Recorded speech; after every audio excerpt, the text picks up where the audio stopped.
on the bench I have got a small LED light that I have been using in a project that I've been making, a 3D printed project. The issue I have with this light is that it requires a USB adapter cable or a USB extension, and it puts a lot of stress on this connector. So I was wondering if there is a way that I can reverse engineer or re-engineer this and actually have a USB cord coming out the back rather than having to plug a cord onto this connector. So the top just pulls off. I'll try and zoom down. So it's a pretty simple circuit board. It's got a positive and a negative terminal. There's two LEDs on there, and my vision is not good enough to see anything else, so what I might do is turn on my soldering iron and see if I can somehow desolder this connector and see how this goes together. Soldering iron's up to temperature, and just like that, let's get some fresh solder, and I will see if I can. Now I'm going to have to try and do this without dislodging the chips that are already on here. Maybe I can balance it in there. Alright, this is only made of PLA, so I can't get it too hot, but let's see what happens, shall we?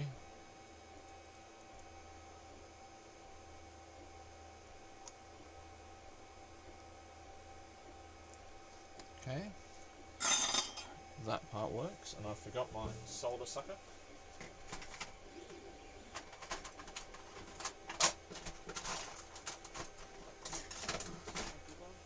I think this is my good one. We shall see.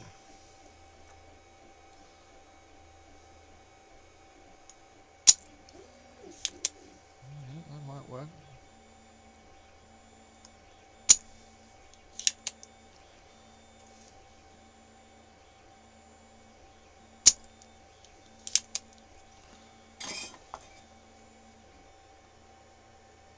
Has somewhat loosened the pins. That pin is free. That pin has freed itself. This one might need a bit more. Oh no, it might be okay. We might have freed it. No, just a little bit more. A little bit more persuasion on this one. Hopefully without dislodging the LEDs. So will this, there it is, there we go. So it is a very simple board, and that connector, is it pushed through from this side maybe? No. Oh, it's got those tabs. Those tabs are stopping it from being pushed out. So if I fold that one down and I fold that one down,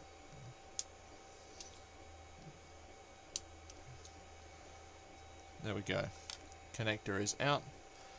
Now what I should be able to do is put some leads onto here to keep that inside and run a cord through the back.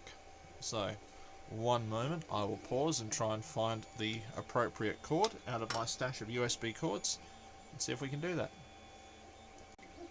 As luck would have it, there we go.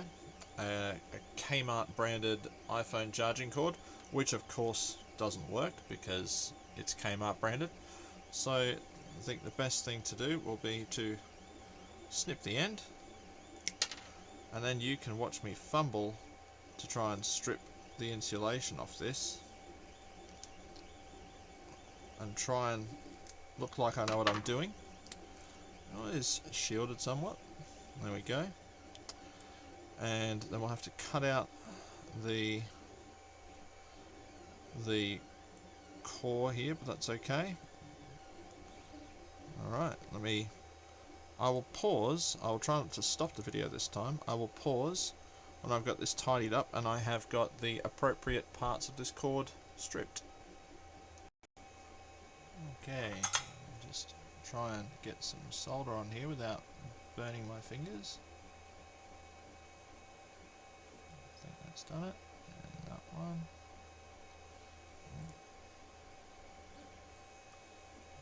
good at soldering and talking.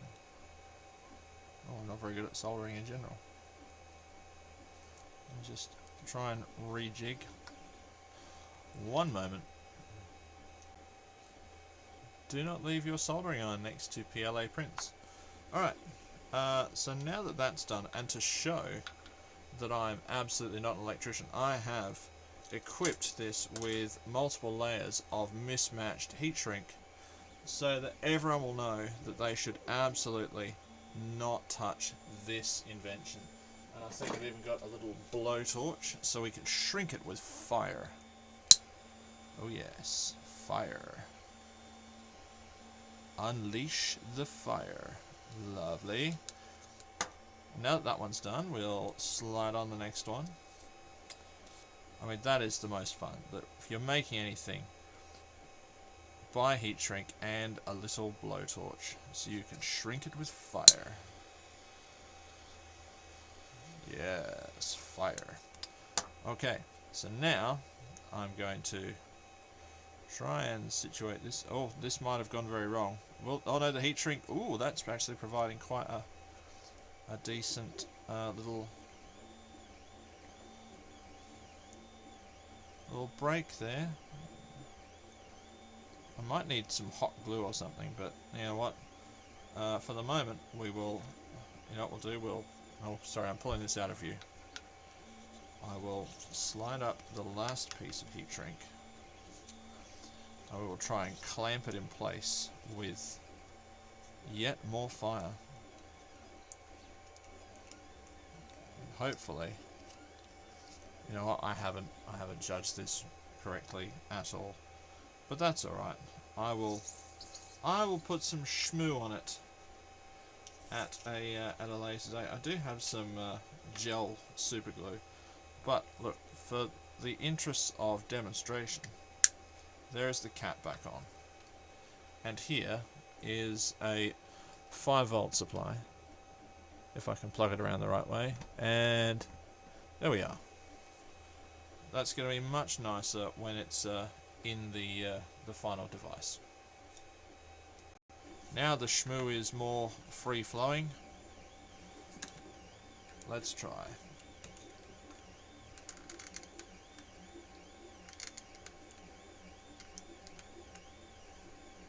So there's one thing, shmoo likes to stick to other shmoo.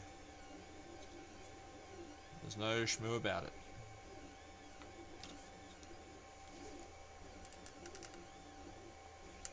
There we go. Ha! Engineering at its finest. It's just if you aren't using hot snot, are you even making stuff? Really?